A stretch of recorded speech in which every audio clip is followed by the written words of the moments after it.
I had a similar question. Do you want the mic next? No. Okay.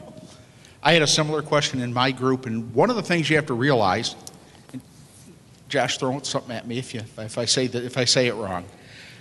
You're doing this business. You've never done a deal, but you realize that you're affiliated with one of the top short sale groups in the United States, and you have access to the experts. And you're affiliated with this group, and we have done thousands of short sales across the country. And you have access to the latest and greatest information that you can get in this business. You start talking about that, and the brokers are going to start listening to you and say, well, okay, this has got something. I need to talk about one of the brokerage real Sure. fast. Doing the presentations, we went in and did our Coldwell Banker is our largest in our area. The second largest in our area is a RE/MAX franchise, big RE/MAX franchise. We went in and did a presentation to them. Their broker liked the idea of short sales so much he opened his own internal short sale department. They are going to do all their own. And I was kind of like, okay, that worked real well. Got a call about 4 months ago. Anybody here watch House Hunters, by the way? Anybody that does, start watching. There's going to be a RE/MAX agent out of RE/MAX Real Estate Professionals in Lansing, Michigan. Her name is Adrienne Lau.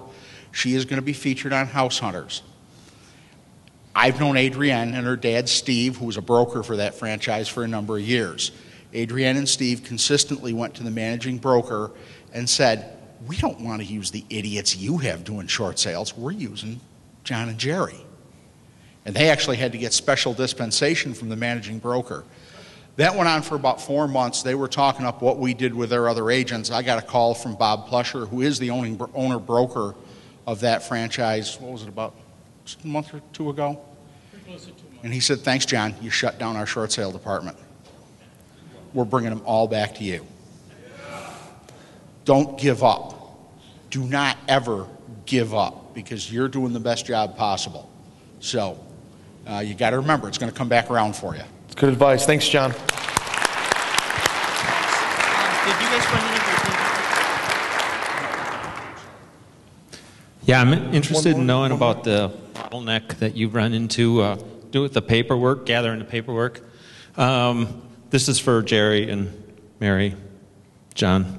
And you got the DVD. Now, is that to relieve the paperwork bottleneck that you're running into and get them so that they gather everything?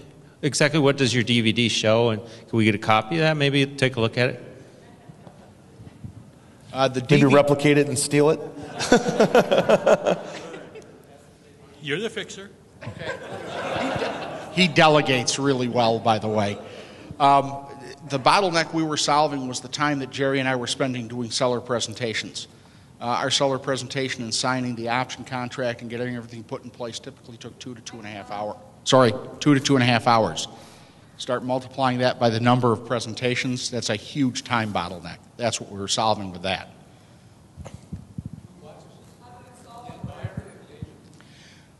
I hope the agent watches it, Art. I really do, so that they know better what we're doing.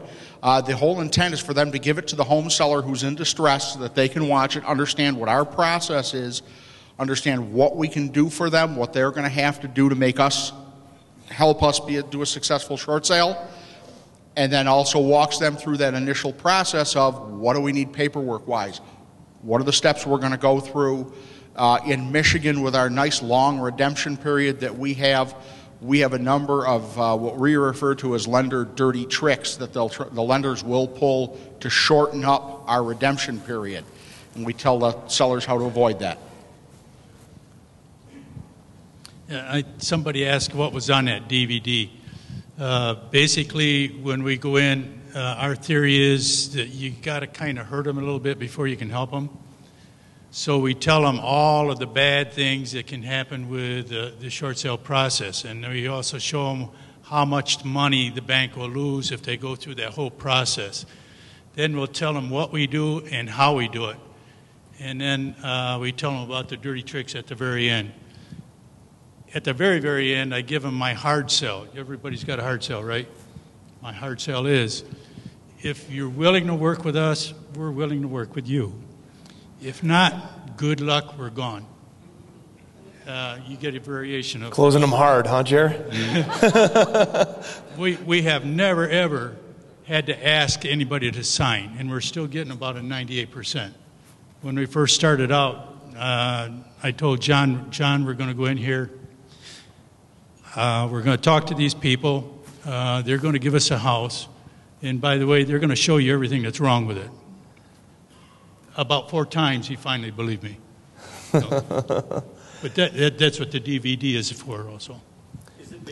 We have a copy here. If we have time, maybe tomorrow, maybe I can play it for a little bit. Maybe not the whole thing, but 5-10 minutes or something. Yeah. I'll see if we have time tomorrow. Maybe we'll do it at a break or something like that. Yeah. Cool. Sounds good, guys. Thanks a lot. One more question.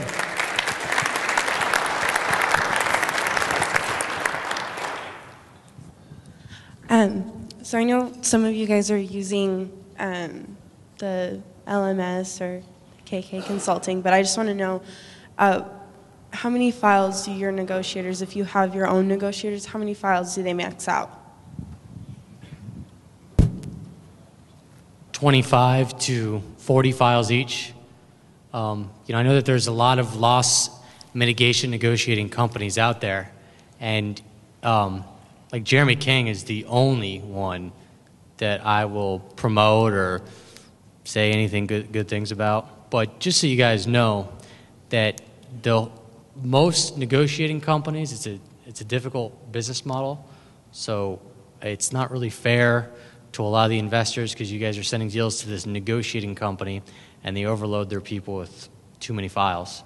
And then it's not fair to the negotiating company because a lot of the students sending them deals don't know what they're doing. So it's a very difficult business model to make work. Like Jeremy's the only one that I'm aware that is any good. Every other negotiating company I've ever heard of or ever tried to use has not been as great as having like your own negotiators. But so I won't overload my negotiators with more than 25 to 40. I have one negotiator, Mary Ann, that has more than that, but she works like 80 hours a week, and so she I don't know how many she has, but she has a lot. Oh, I know you're going to talk later, so. Actually, in conjunction with that question and one that I think it was Jack who asked earlier, when you're sitting at a table and you're talking to a realtor or a homeowner and you're brand spanking new and you're like, this person can see right through me. They know I don't have the answer to this question. In terms of establishing some validity for you, what John was talking about earlier is you can piggyback on the network of people that you're working with. When I'm sitting down and I'm talking to a realtor or a homeowner, what I say to them almost verbatim is, let me tell you a little bit about who we are, what we do, a little bit of our background, and a little bit about who we have working on your file for us. And then I'll tell them a little bit, I mean, if you have some history in the community, you can establish that. But when I get to the part about Jeremy, I say, let me tell you a little about Jeremy. My negotiator, who I'm sending your files to, we have full-time negotiators on staff. He is an ex-loss mitigator for Flagstar Bank. Do you know what that means? That means he hired all the people who made the decisions as to whether your house is going to get the rubber stamp as an approval or not. He hired all those people. He has all the connections at Fannie Mae, all the connections at FHA. You say he's got connections on everywhere. We've already established this stuff, and he's working full-time. 6 gals on his staff working full-time to make sure that these get done. So you establish your validity by piggybacking on the professionals who are already, they're part of your team. So yeah, if you're negotiating by yourself, that's fantastic too. If you're outsourcing them to other companies, like Jeremy's, for example, they already have a pre-established track record of ability to perform, and all the credentials are behind their name. You have a PhD after your name, people automatically give you certain credentials. If you're an ex-loss mitigator for a major bank, you already have credentials. You don't need to have credentials because the people working on that file for you, I mean you do, which you will establish and be able to add to your presentation, but you can use other people's until you establish your own.